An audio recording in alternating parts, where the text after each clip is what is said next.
Afternoon, welcome, and thank you for joining us this afternoon for webinar 3 of our wonderful series, which is the Monoova Happy Hour.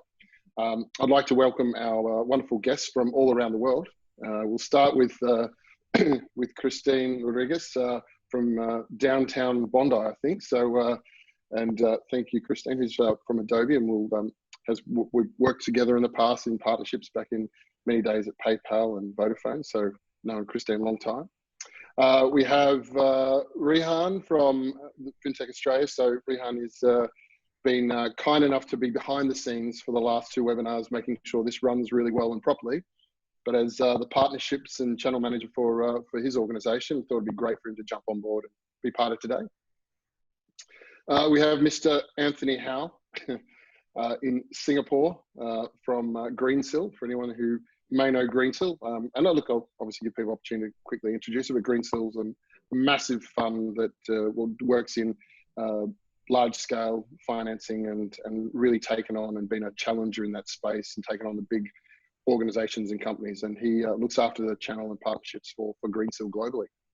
And last but not least, Mr. Adam Maudsley from the ever-growing Splitit, which seems to, on a daily basis, release even better and better results in the, well, I don't want to call you buy now, pay later, but you do fit into sort of that category, if that's correct. Yes, so it is again, correct. Mr. Maudsley, also ex-PayPal person, so a few of us have crossed paths, well, we've all crossed paths and worked with each other in the past. So guys, look, welcome. Today we're going to talk about partnerships. I think most organizations have them. Have one or another, whether they put it on a page on their website with a multiple of logos, or they have meaningful ones which may even exist in a environment where you are doing joint ventures. The guests today are very well seasoned and experienced people when it comes to what we're going to talk about today, and especially around creating meaningful partnerships. So look, I'm going to kick into questions. I'm going to ask Christine to lead. Partnerships, channel, what do they mean to you? But you know, for me, if we look at the difference between channel and partnerships as well, like, you know, what are the differences as well? So what do they mean, and how do you differentiate them? Thank you for having me, and thank you for letting me start off. For me, I would say it's a bit beyond sort of just channels and partnerships. I know that, you know, lots of people have partnerships in their title. So when I look at the spectrum and how many people hit my LinkedIn inbox or hit my email, I guess I break it into 4 categories. So there's clients, sponsorship, channel, and partnerships. And for me, I get a lot of people influxing around, you know, we'd like to partner with you, but essentially what they're trying to do is sell me something. So I think the first thing is to be really clear. If they're buying something from you and it's your core product, they're actually your client or your customer. So you can partner with them to deliver solutions, but it's not necessarily partnerships in this forum. Same with sponsorships. If they're paying you for if you're asking them to pay you for something, or you're paying them and they're getting a return, it's generally around a campaign or some sort of event or something like that. That's a sponsorship. And again, you're partnering to deliver an outcome, but it's not partnerships in the sense that we talk about it. And I guess that would lead into partnerships and channel for this discussion. And for me, partnerships is something that has an inherent mutual benefit for both parties. There might be a financial exchange. That's something that happens, but it particularly relates for me to sales and wanting to actually drive the funnel and partnering with businesses that have a similar end user, or there's some sort of affinity there, whether it's alignment to product or an integration. Channel differs a little bit in that you still may have some sort of integration, but it's not necessary to have those 2 things linked. But at the end of the day, if you're going to market with someone as a channel, they have the same or very similar end user to you. So you might be a bank and you might be partnering with a accounting platform as a channel. And at the end of the day, you're both trying to target small businesses, and they might fit a certain category and a certain spend. And there's a one-to-many approach from a channel perspective. So that's kind of how I differentiate the 2 between channel and partnerships. One is a little bit about, you know, aligning on that one-to-one, and the other one is around that one-to-many same end user experience. It's a lot to digest, but that's it. Thank you for that, Christine. Rehan, you're obviously working for an association, Yeah. And not for all purpose shipping product in more of a sense. For yourself, how and why is important? I mean, you're probably more on the partnerships and channels, but at the same point, you may have a view on both as well. Absolutely, completely agree with Christine's point. And yeah, as a non-profit industry association, our strength comes from our credibility in the industry and our network of fintech startups that we primarily work to help grow and scale. So our goal through our partnerships is to enable them and to give them access to services that our members really need. So understanding the challenges that they face and then addressing those challenges through our partners. So it could be, and it varies completely, all the way from legal partners who can provide legal advice to our international association partnerships that is completely non-monetary and helps with us getting them to expand into international markets as well. But yeah, there's no one partnership model that fits for us. It completely depends on the organizations we partner with. Great, thank you. Thanks, Rehan. Anthony, obviously a very different part of the world. I know this is for Greensill, this is a new part for them, and you're part of that at the same point that COVID's hit. So for you, what is the differences in your world when it comes to what Greensill do? Awesome. Yeah, thanks, and thanks to Rehan and Christine for kicking off the topic. I'll try not to say me too to most of the points that have already been raised. The partnership effort at Greensill is in fact a new initiative. We've been trading as a trade finance house for the last 5 or so years, with an ad hoc approach to partnering, just sort of doing what we think feels best. And this year we kicked off a new partner program for the business. So to take a step back from that, I guess I'd take a human approach to the question here to start with and say, if you think about the word partnership, it's what happens between two organisations or individuals even when they decide to do something different than have a transaction of some sort together. So in a sort of individual relationship context, you can sort of draw your own analogies for what that might mean. But when two organisations get together, as Christine pointed out, you're either buying something or selling something in the first instance. But then at some point in time, you might decide that you want to do something different together, or you might want to build something together, or you might want to tackle a certain problem together. And you need to take a partnering approach to solving some of those business challenges sometimes. They're not just straight ahead transactions that you can solve by clicking a finger. So in terms of what partnership means to me, it's really adopting that culture inside the organisation everywhere that says there are some problems in business that you just can't solve with a transaction. You have to work together and you have to adopt a collaborative construct with each other in order to tackle that beast. So onto channel, I'd say that the idea of a channel is what happens when you have some effective partnering or building around a particular set of problems that solidifies for the organisation. And as a result of that, you get a set of systems or a set of guidelines that people can follow around how they excel or repeat success in a certain way or a market segment, as Christine said. And that's what a channel is. A channel is something that you can continue to work because you've figured out what the rules of the road are in a collaboration context. So two really interesting words, and yeah, nice question to kick off with. Thanks, Anthony. And Adam, I should not probably just use the Mr. Maudsley that I've used for many years. I'll call you by your first name for the first time in a long time. Adam, your views. You've called me worse, so I'll live with that. I think I'll start, probably echo similar to what Christine said. Like, partnerships is, I think, an overused word. Not a lot of people don't like using sales anymore. It's a dirty word. So you launch a new merchant and hey, I've got a partner, or want to partner with you. Come to this conference. If you pay us enough, you'll get a panel spot.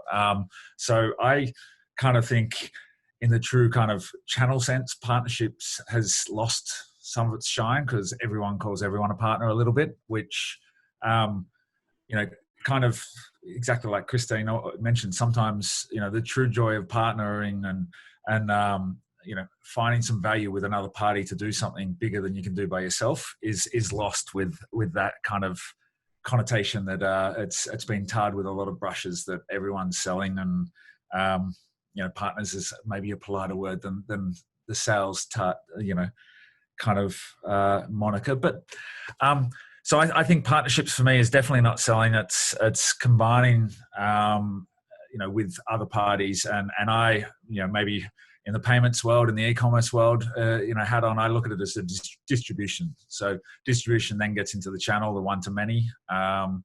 And there's so many partners that I've gone through the years and wasted and got a few gray hairs that everyone, if you're in a good company or doing something good, people want to partner with. So I think partnerships, I've gotten maybe older and cynical in my old age where, partnering just because it's good, you really need to want something, and you have to be a bit aggressive. Is there a value for both sides instead of just, hey, this is nice and we'll get PR and it's nice and light and fluffy. But are there really tangible benefits versus making people feel good and doing something just because it looks good on paper? So that's kind of a long way of answering my part on the partnerships. Channel for me is, the execution of that, like the distribution, the one-to-many, whether it's, everyone knows the online and offline and mobile on those channels, but channel is, I guess, the execution pass of how you actually get distribution in kind of the partnership world. Okay, and well, while we're at you, I'll do what I've been doing and go back in reverse order. So for the next question for me is, look, in this time, obviously, the partnership, trying to execute or find good partners has been difficult or has had its challenge. What are you finding the changes you've noticed in doing your role? Things that are working for you, and what's been successful whilst we've had to change the way that we work. I mean, there's a lot of things. I think my personal is, I don't like, the emails of, we're all with you. That might have worked for the first 2 weeks. And, these are unprecedented times. I kind of cringe if I add that to my email. I think, it's ebbed and flowed as this kind of, first few weeks, maybe I was a bit more cautious, but when this just kicked on and been locked down and been in America and, having a team in New York who were kind of, in isolation and everything like that, it's kind of evolved a little bit. I've found at the moment just being really direct, but also aware, like America the last week or so, no one's really been engaged in anything because, riots every day in certain places and things. So but be kind of aware of, work isn't that important anymore. So, sometimes I think things are just going to be a lot slower. That being said, still doing some good work and you can get through. I think persistence is key.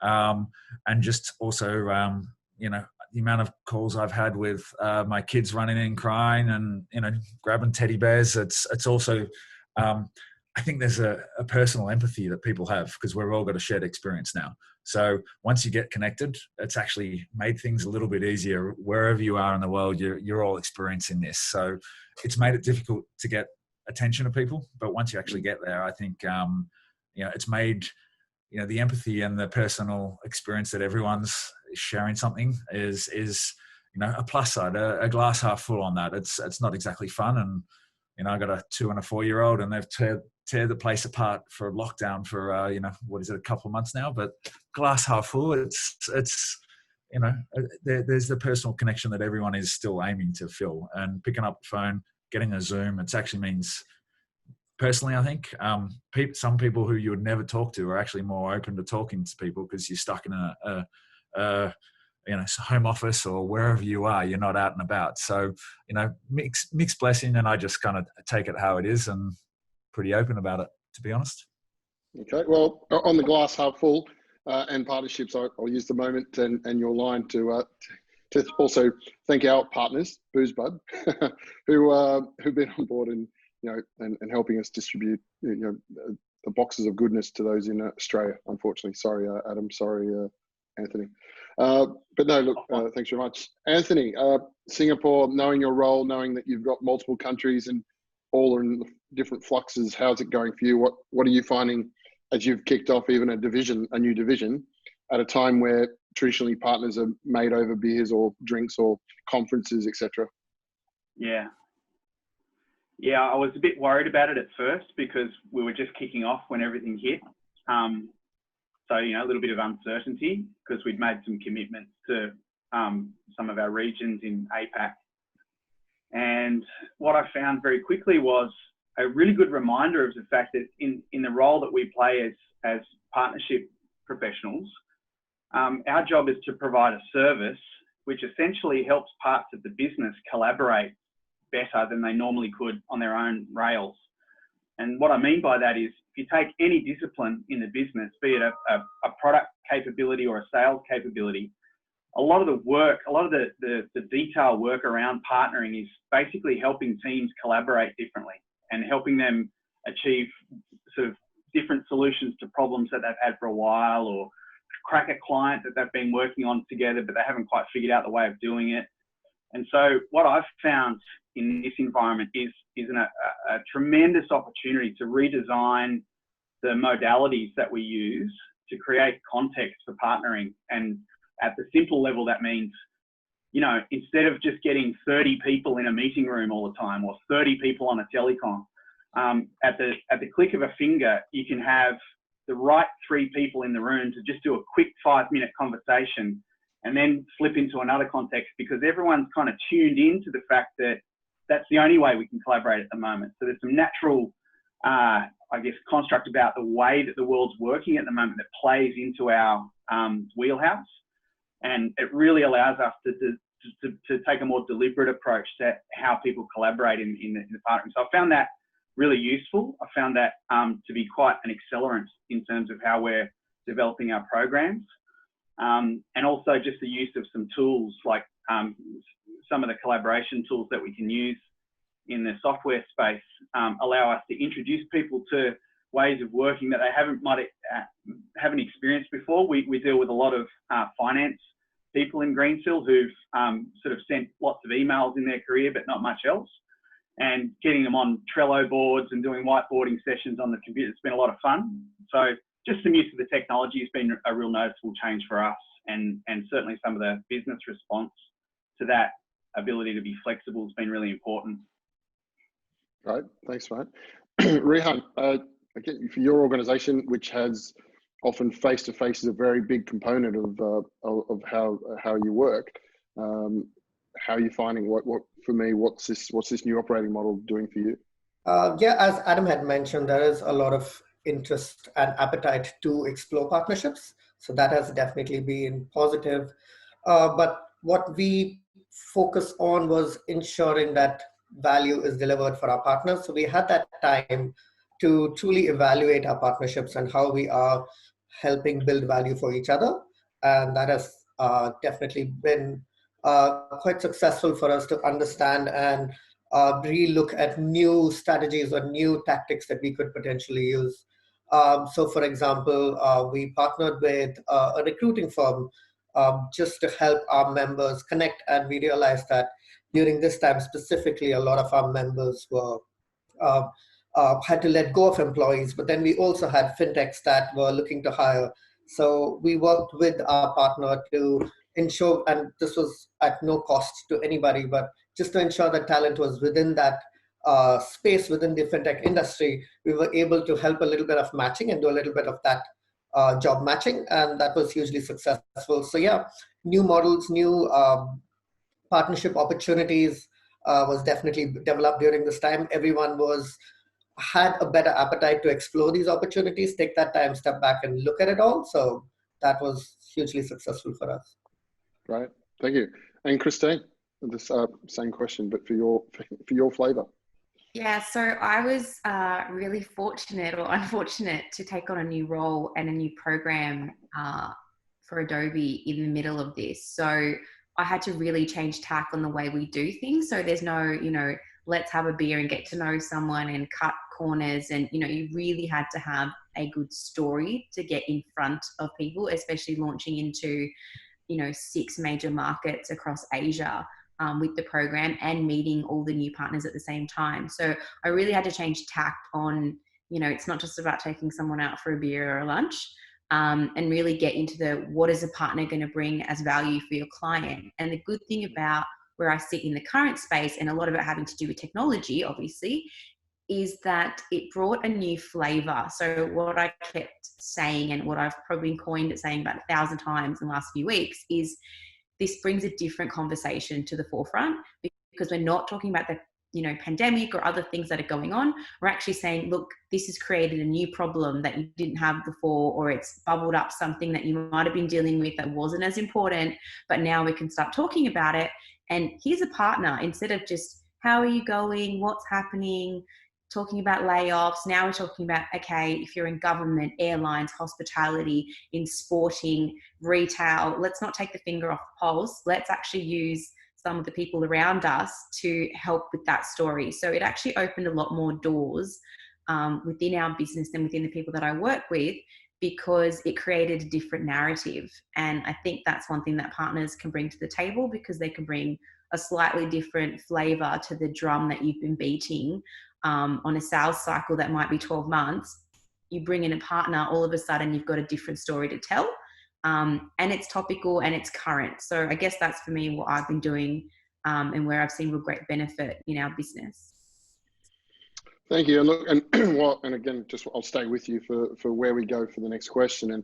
And look, and I think everyone's points so far. I mean, I think it's great to have, for those organisations that have a dedicated channel and partner people, it's always important to remind them why they exist and what they do and the value they add and how they can consistently think short, medium, and long term. And it's great to hear, Rehan, that the organisation willing to do stuff which is free, to help members and to help workers, people with a good, I guess, experience stay inside a industry that they love, being fintech. I can appreciate it, and I think it's great to see the association or the organisation doing that on the behalf. Christine, we're going to do things differently moving forward, right? So we already know that. If there's anything you can share from your own organisation, or you're part of the organisation where directives have already changed, what you're going to do differently from how you work, but also how you work with your channel and how you work with your partners, where traditionally it may have been a lot of coexistence at events and a whole lot of stuff that was, very much formulaic. What are you going to do differently, and how is it going to be different moving forward for you? Yeah, you took the words right out of my mouth. It's definitely going to be, a lot of people think of partnerships as events or partnerships as marketing.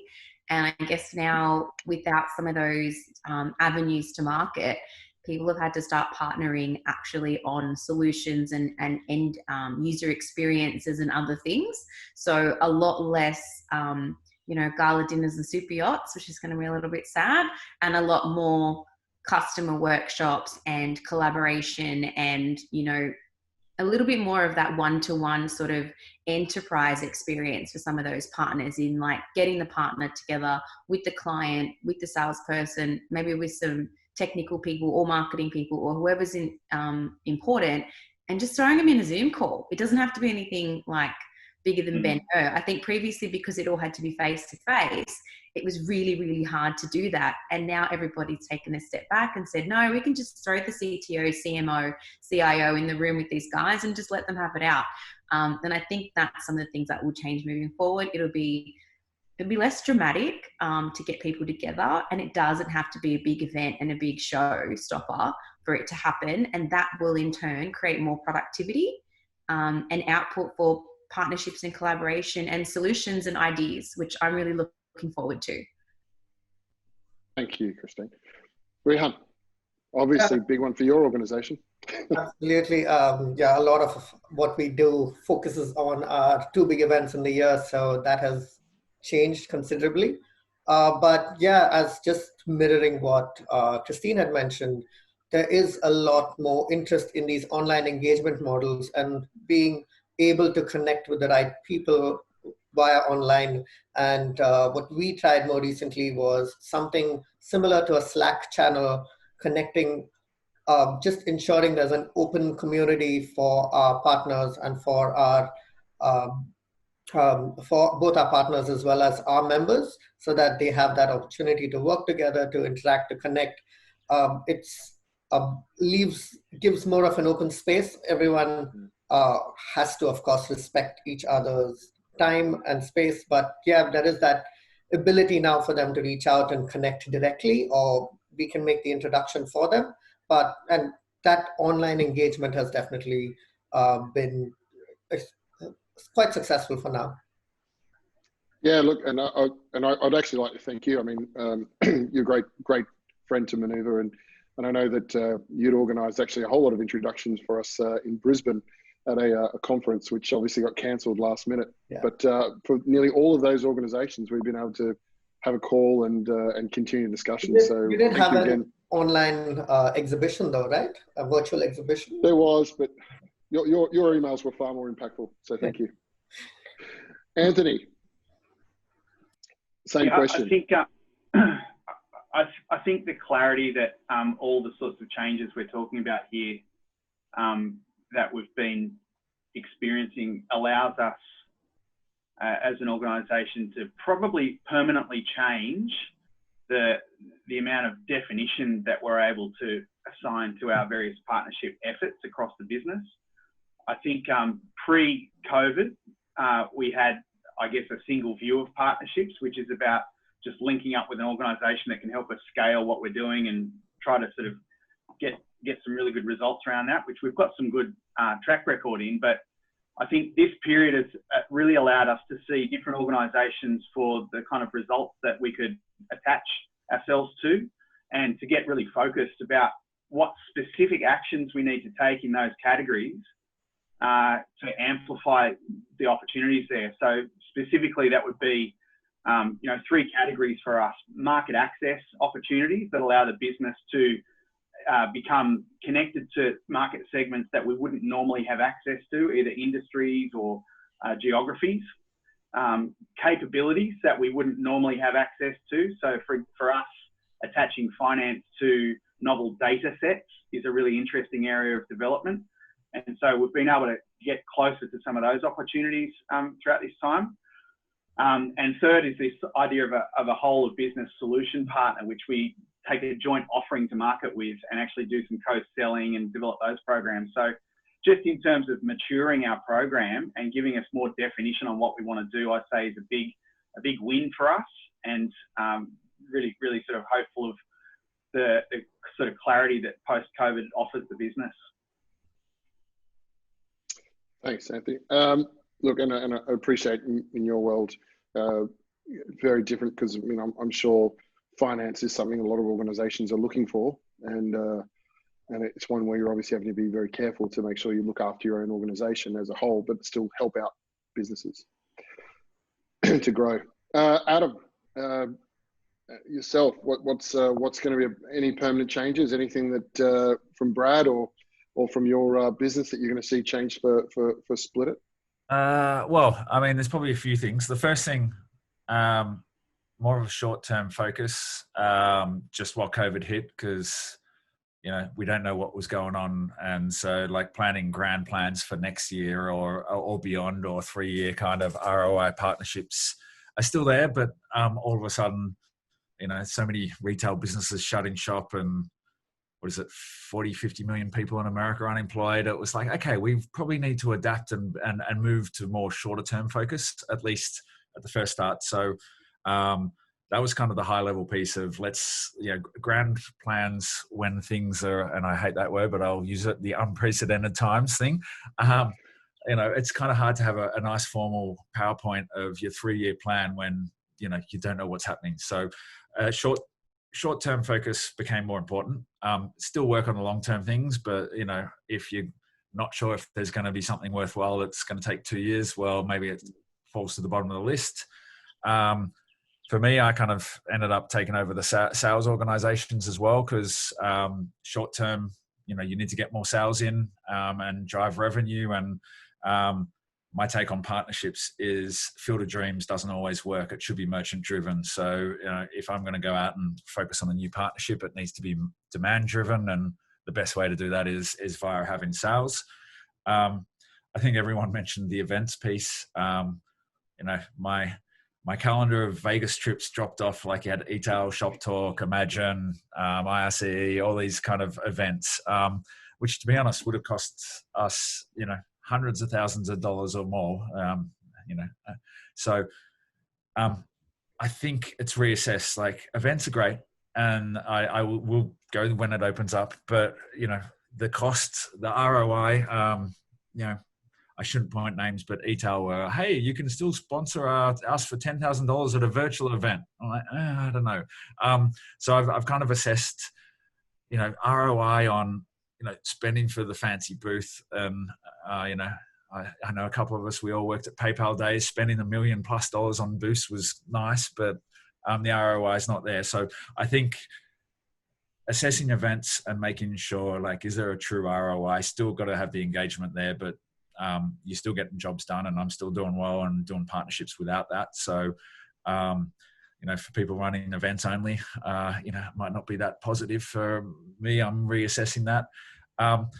I think from a partnerships point of view, in the lack of events, content has become key as well. Like, I used to always say, hey, things like this, webinars and thought leadership and content and case studies, they were always, yeah, they're nice. But if you can just get them in the room and talk to them, that's like going to be worth 5 case studies. Obviously, that's reversed as well. So I think short-term focus, probably longer-term reassessing events.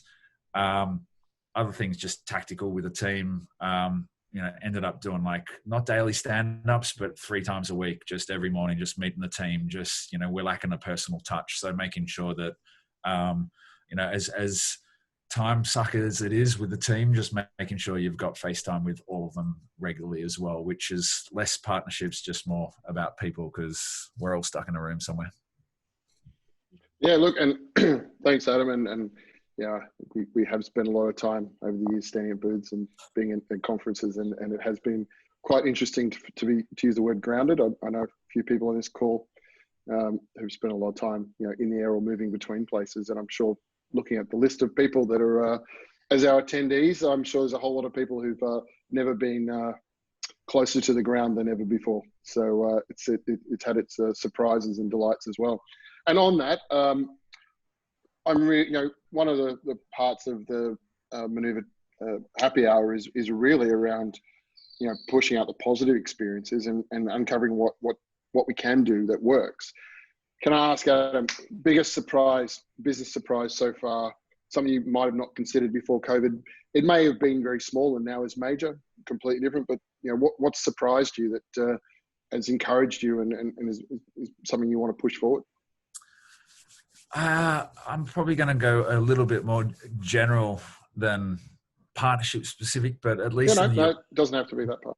Go for it, please. From a business point of view, always thought, hey, you know, US e-commerce, much more mature market than Australia is, and the amount of businesses still struggling to get online, and retailers we're talking to that retail shut shop, that just meant they shut everything because they were so dependent on physical. So, you know, been walking and talking e-commerce for so many years. That was a big surprise that even in an advanced market, you know, like America, that the dependency on retail, you can't, you know, apart from a few, you know, D2C kind of pure plays, retail is such an important part that we're all, you know, I know Christine, Tyson, you know, from many of our years, we're e-commerce focused, but retail and physical is such a huge portion that if that dies, it kills, you know, most of e-commerce. So the amount of people is like, call them up like, hey, we were due to launch this month. Well, we're closing 400 stores and we just laid off 20% of the staff. Okay, your little website's important, but not as important anymore. So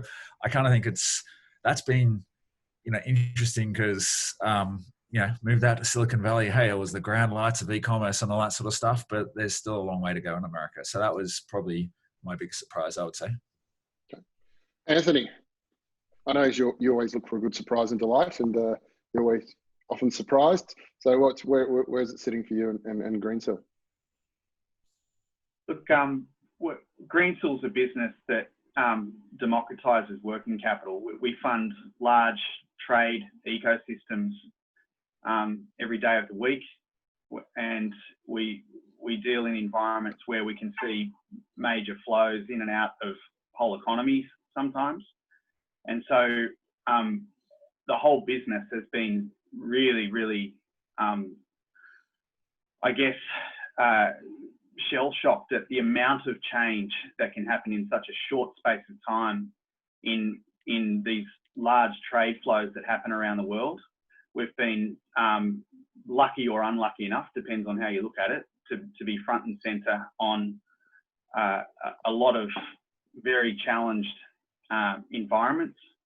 And the sort of funding that we provide businesses, our clients, has become more and more critical over the last couple of months, and we're having to make some very tough decisions at the moment about we haven't stopped funding any of our customers through the whole process for a start, and that's meant a huge amount of effort and resource on our part to reorganise what we do and how we do it. And we have an absolute client focus to supporting some very large businesses through an inordinate amount of change they have to go through at the moment. So all of our disciplines in the business are working in a lot of cases around the clock. Everything just went into overdrive as soon as it kicked in, and right up to the top of house in Greensill, where we have a number of government relationships around the world helping with our funding programs, through to small businesses in various parts of the world that need to get their early payment. Keeping that going at the scale and the frequency that it's been required over the last couple of months is just something that none of us ever expected to be looking at. Mm. So it's been a real privilege to be a part of it. We've helped a lot of businesses not only stay afloat, but actually keep growing through this period. And there's some really interesting industries that you never would have expected sort of popping out of the woodwork as being growth markets at the moment, because you can see amount of change going on in the world.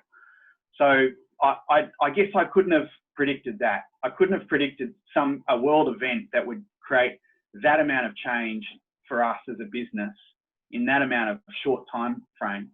And it's really amplified everyone's skill sets in the business. It's made a lot of things very challenging, but the team effort around it's been amazing, and it's brought us all together as a global team as well. So I'm in a lot of senses, I'm pathetically optimistic about it. It's been a really, really challenging but very rewarding time to be on a team working through this. So just keen to keep helping with it all and see where we go from here. Thanks, Anthony. Look, I think often finance greases the wheels that makes everything work and continues our economy moving. So I can only imagine that the calls you're making can have such a direct effect on so many people. So it can't be easy. So probably great to see Len and Greensill still growing at such a great rate during this time. Mm. Rehan, how do you respond? How do you think it's going to go for the organisation and yourself? What's going to change dramatically? Yeah, of course. As you know, with FinTech Australia, our biggest focus through the year is our conference, the Intersect conference. Very highly valued and recognized globally as well as locally in Australia, to have the community really come together for this conference, and it really gives that opportunity to network and collaborate, and that's an in-person conference. And we never imagined, or we haven't really thought of ever making it virtual, because that beats the purpose of that opportunity to really connect and network. And this time we have been challenged to really take a look at that and find the best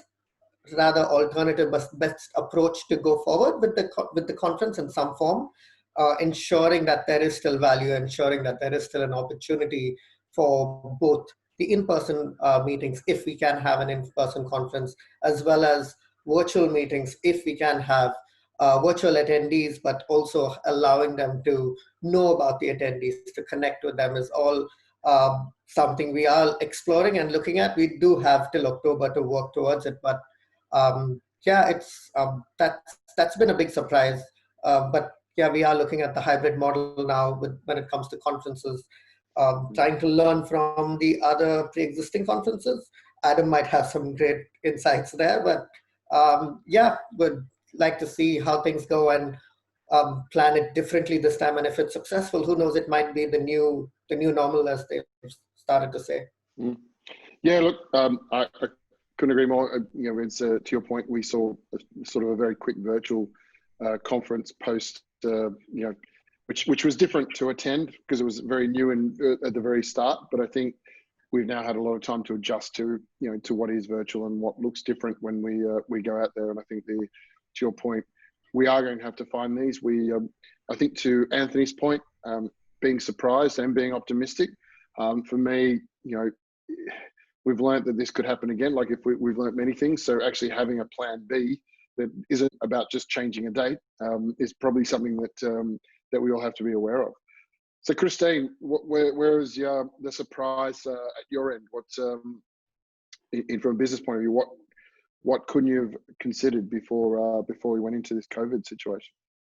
Mine are probably a little bit more lighthearted, and I'll give you That's what we're here for, please. A partner one, and I'll give you a personal one. So I guess under the guise of, you know, anything goes, technology, you know, using what's available to you, it was quite surprising that not many people had worked from home before.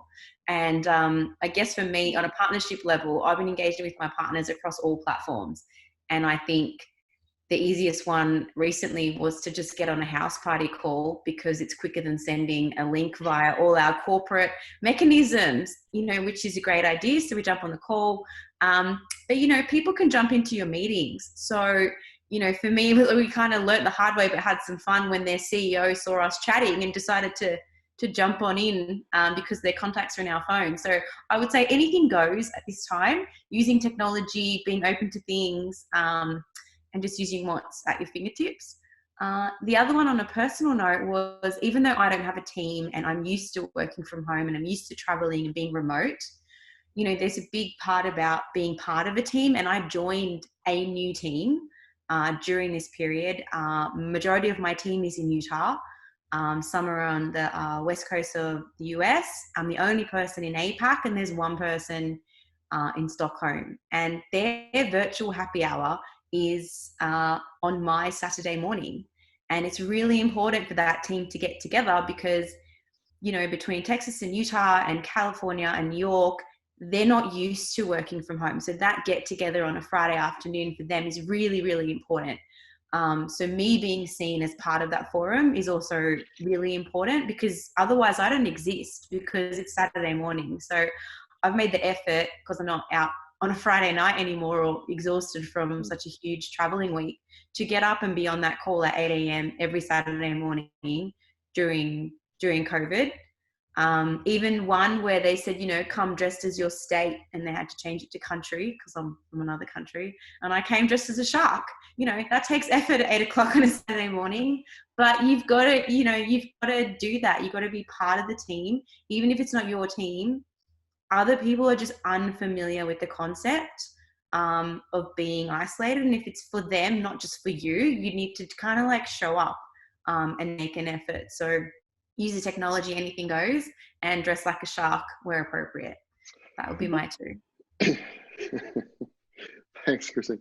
So well, we're going to continue with this theme as we close out the webinar. So Rehan, what's a big business surprise and a big personal surprise during COVID? What do you know? I haven't seen you dressed like a shark, but what is it for you? See, to be the shark to the next level there. In terms of business, of course, we've been fortunate to have that flexibility to work from home with not that many challenges. So that was relatively good. We had the time to really stop and focus on what our members value. We spent a lot of time during the past 2 months on understanding what are the challenges fintech startups and our members are going through. How can we help them building their profile in some way? Because being recognized as a credible industry association, we were able to take advantage of that within the media and promote our members as much as possible, taking their challenges to government, lobbying for them, getting them on JobKeeper, lots of ways we had that we took advantage of this to help them and really understand what they value from their membership with an industry association and how we could build on that. So yeah, that's been hugely successful. For me personally, of course, it's just having that time, I guess, less time to travel and getting more time to myself, focusing on upskilling, learning new things. It's been an interesting time for sure. Tried some whole new DIY projects. I have a hydroponic system now, which I'm super excited about. So yeah, it's all fun. It's all like I'm fortunate that I had the time to do this. So yeah, definitely took advantage of that. Yeah, I've never slow cooked so much in my life. It's I think I've slow cooked everything I can possibly find. Thanks for that, Rehan. Anthony, business surprise, personal surprise. What do you got? Look, I think that the personal surprise for me is this incredible amount of time I've been able to get to spend wearing no shoes. That's just been absolutely fantastic. I never realised how enjoyable it would be to go for the best part of 2 months without putting a pair of shoes on. The only thing I've worn in about 8 weeks is a pair of flip-flops down the street to get some food and back. And, you know, my feet are kind of tingling. I don't know why. I've got a standing desk kind of situation set up at home, and my feet are tingling either through too much sort of downward pressure or just sheer joy at not having to get into a pair of shoes the last few weeks. So I don't know. It's just super wonderful for me. I'm just loving that. I think that's the future. No shoes. Can't wait for the business surprise. I guess, look, I might track off business a bit for a second and just talk about another dimension of my life, which is music. And if you're not familiar with how much of the live musician trade that's been, I guess, shell-shocked a bit by COVID, we've got a number of artists around the world who haven't had a gig to perform at for the last few months. And a lot of my musical colleagues, I play the drums, a lot of my musical colleagues have been trying to figure out how they reinvent their lives in a world where you can't go and play live music anywhere. So we've been getting together on our weekends and doing these little, what we call lockdown recordings, where we use little bits of technology like a phone and record some music and get a mix done on it. I'm happy to say, Christine, that the last video we released was a weekend's worth of effort with Adobe Premiere, and I was working real hard at developing my chops again on the video edit. And yeah, so that's been a super surprising and positive experience, because, you know, it just goes to show that in this world where a lot of musicians feel a bit disillusioned by some of the streaming services and whether they should put their stuff up on Spotify and get paid 2 cents a year for it or not, that's all gone by the wayside, and they've just reclaimed a space, and they're finding ways to be creative in very challenging circumstances. So it's nice to see those pockets of the community come up and sort of do stuff, and that's been super cool to be a part of. Cheers, Anthony. And yes, having been to many of your gigs, I know that it must be very different to play when you're sort of not working off the vibe of the band that you're sitting with. So, and I have seen some of the recordings, obviously. So it's been excellent. So cheers for that, mate. Adam, lucky last on this. So what do you got? What's been your business surprise and your personal surprise? I think business surprise, let's be honest, you know, I work for Splitit. We're a pretty small company in the grand scheme of buy now, pay later, versus I worked at Klarna and PayPal in the past. So just business surprise is how there's some huge companies out there that are still just not servicing customer needs. Like, you know, there is a lot of big names and a lot of people, but you know, when this just changes the paradigm. You can name them if you want. We're not recording this at all, so name them by name. No, I'm joking. I know. I just meant, like, you know, for us being Splitit, being little guys, the amount of, you know, customers that have pinged us saying, hey, we're like, you know, you're not issuing new debt, you're not getting people into bad debt, and we've just became a lot more relevant than always. I joined Splitit from Klarna because, we're servicing an underserviced market, but the speed of that and the doors that it's opened that, expected it, but I probably expected more of a 6-month time frame versus a 2-week time frame. Everything just became, which pleasant surprise. I think the one not necessarily a personal surprise, but I did chuckle reading, similar to the flip flops, not wearing shoes. The first few weeks, Walmart were released some of the data in the US that they were selling tops versus pants, by 60% more. So like everyone, do I challenge everyone to stand up and see if anyone's wearing pants? I did actually challenge my team to all stand up, and it went horribly wrong. So that was my lesson. It's like the mullet party at the front. This is Zoom worthy. So stick to Zoom worthy. It's okay in conference calls. Oh, thank you, Mr. Maudsley. I'll finish on that one. Look, guys, we've chewed up an hour really quickly as expected, and I obviously want to thank you, that all the participants, and thank you very much for your time and your effort. Thank you, Adam, for chiming in or joining us from late in the evening in San Fran. Thank you to Anthony for joining us earlier. Well, midday. I mean, it's not really a big thing for you. You're in Singapore, it's fine. Time's not relevant. But and look, and Rehan again for not only joining us at the front of house this time, not just being backstage and putting the gaff tape down, making sure that we operate. You've actually jumped in the front and given us some great insight from the organisation, who we obviously are part of and really enjoy being part of. So thank you very much. And to Christine, as always, a pleasure. The many years I've known you, it's great to see just the different things that you've done, but more importantly, appreciate you sharing what's going on for you and how you've done it. As someone who's done channel and partnerships for a very long time, I think it's just great insight that people need to know. And so look, thank you all of you for joining us this afternoon. And look, hope everyone stays safe. Have a drink. For those who got their booze bud, excellent. For those, I can tell you, if it didn't come while we were talking, I definitely know it's on the way, because my phone keeps pinging me to tell me that deliveries are on their way.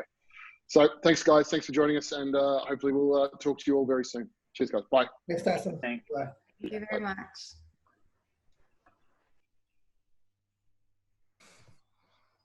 Thanks, guys. Thank you.